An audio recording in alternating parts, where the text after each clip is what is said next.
नमस्कार साथियों, मैं प्रशांत कुमार। आज आपको बताने वाला हूं कि आखिरी 30 दिनों में आपको बीपीएससी 69 के लिए क्या क्या करना है। छोटे छोटे कुछ इफ़िशिएंट टिप्स हैं जो आपके लिए बहुत उपयोगी साबित होंगे। सबसे पहले हम लोग को देखना है कि अतुल प्रसाद जो अभी हमारे चेयरमैन हैं, अभी उन्होंने क्या क्या बदलाव किए हैं हमारे बीपीएससी में। अभी उन्होंने हाल में ऑप्शंस को, ऑप्शन ई को हटा दिया गया है और 4 ही ऑप्शन रखा है उन्होंने। और नेगेटिव जो है अभी 1/4 से आपका 1/3 आ गया है, तो एग्जामिनेशन बहुत टफ होने वाली है। तो आप लोग कमर कस लें और बीपीएससी के लिए बिल्कुल रेडी हो जाइए। आखिरी 30 दिन में आपको जितना रिवीजन आप कर सकते हैं उतना ज़्यादा बेहतर होगा। रिवीजन ही है, अभी आखिरी 1 महीना में आपको जितना ज़्यादा रिवीजन कर सकते हैं। आपको क्वेश्चन अटेम्प्ट करने के कुछ तरीके हम अभी इसके बाद में अभी बताएंगे। पहले हम आपको ये बताते हैं कि जैसे किस कोर एरियाज जो बीपीएससी के क्या क्या है। सबसे कोर एरियाज 3 बीपीएससी के हैं। साइंस, दूसरा हमारा हो गया करंट अफेयर्स,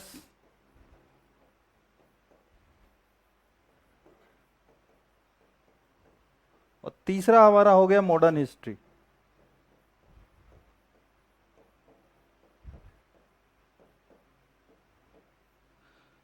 ये 3 आपके मेजर पोर्शंस है आपके बीपीएससी में। इन 3 एरिया से आपको सबसे ज्यादा क्वेश्चंस मिलेंगे।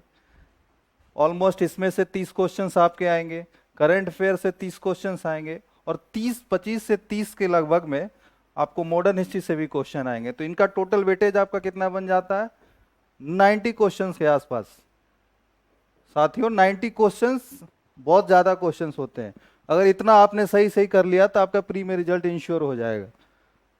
ये पोर्शन जो है, अब इन पोर्शंस में क्या है, अभी डायनामिक चेंजेस अभी अतुल प्रसाद ने क्या किया है कि अभी ये हमारा जो बेसिक क्वेश्चंस नहीं आता है, अब हम लोग का अप्लाइड पार्ट जो है ज़्यादा क्वेश्चन पूछे जाते हैं। थोड़े हम लोग के ऊपर नॉलेज में, जैसे आप लोग कोई किताब पढ़ के या मैगजीन पढ़ के अगर सोचते हैं कि ऊपर ऊपर पढ़ के निकल जाइएगा और ये रिजल्ट इंश्योर कर लीजिएगा, तो बहुत मुश्किल है। अब क्या, आपको जो भी टॉपिक अगर आप पढ़ रहे हैं उसका बहुत डीप नॉलेज होना जरूरी है। Deep knowledge in the sense कि आप जितनी बार उसको रिवाइज करते हैं।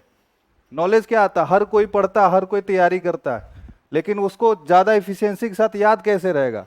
आप किसी भी टॉपिक को 1 बार पढ़ते हैं, 2 बार पढ़ते हैं, 3 बार पढ़ते हैं, 4 बार पढ़ते हैं, ये आपका कंसिस्टेंसी जो है ये आपका बढ़ाएगा कि कितना आपको याद रह पाता है, कितना आपको याद रह पाता है।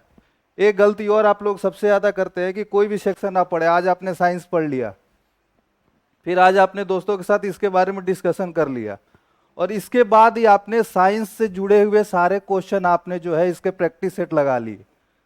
मैं इसको बहुत गलत तरीका मानता हूं। क्यों? क्योंकि ये आज आपने अगर साइंस का कोई एक टॉपिक क्लियर किया है, उसके बाद उसको आप अगर टेस्ट दे रहे हैं, तो वो उस समय आपके दिमाग में सारा चीज रिटेन होगा, सब याद कर लेंगे, आपको लगेगा कि हमारा साइंस ये टॉपिक जो है कवर हो गया। लेकिन ये तरीका गलत होता है। आपको देना है, साइंस का टॉपिक देना है, तो आज अगर आपने तैयार किया, आप रिवीजन करते रहिए उसको लगातार। लेकिन आप 1 सप्ताह बाद, 4 दिन बाद, 5 दिन बाद अगर इस पे टेस्ट देते हैं, तो उस समय आपको कितना याद रहता है वो आपको एग्जामिनेशन में बहुत ज्यादा फायदा करेगा। तो ये एक तरीका ही आप अपना सकते हैं।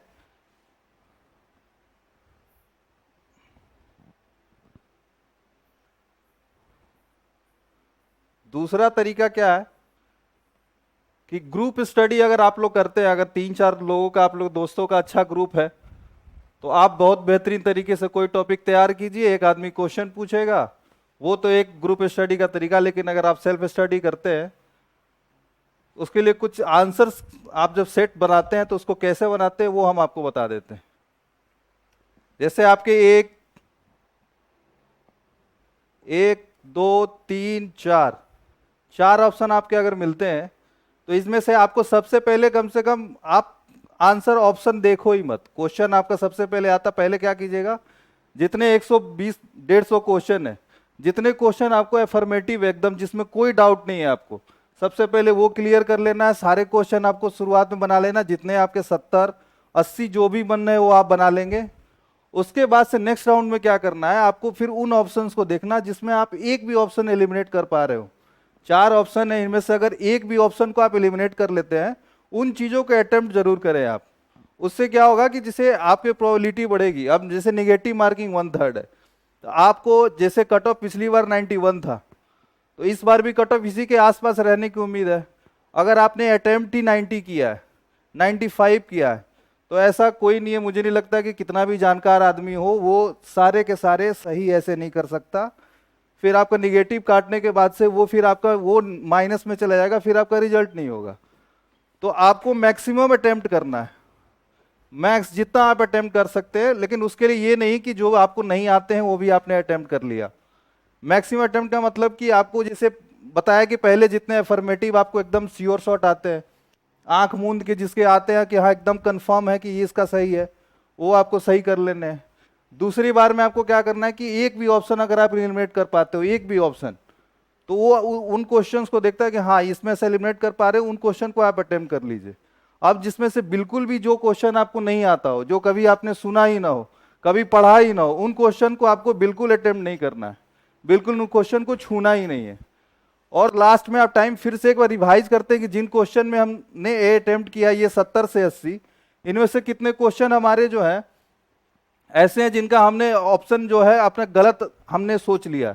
दोबारा रिवाइज करके जब करेंगे तो उसके बाद से ये क्वेश्चन आपके 80 से 90 के आसपास में आ जाएंगे। तो ये तरीका हो गया ये अटेम्प्ट करने का। लास्ट में क्या है कि आपको ये तीन तीन जो आपको कोर सेक्टर बताया है, ये तीन चीज आप एकदम बिल्कुल पढ़ ले, बाकी तैयारी कीजिए। ऑल द बेस्ट, रिजल्ट लीजिए।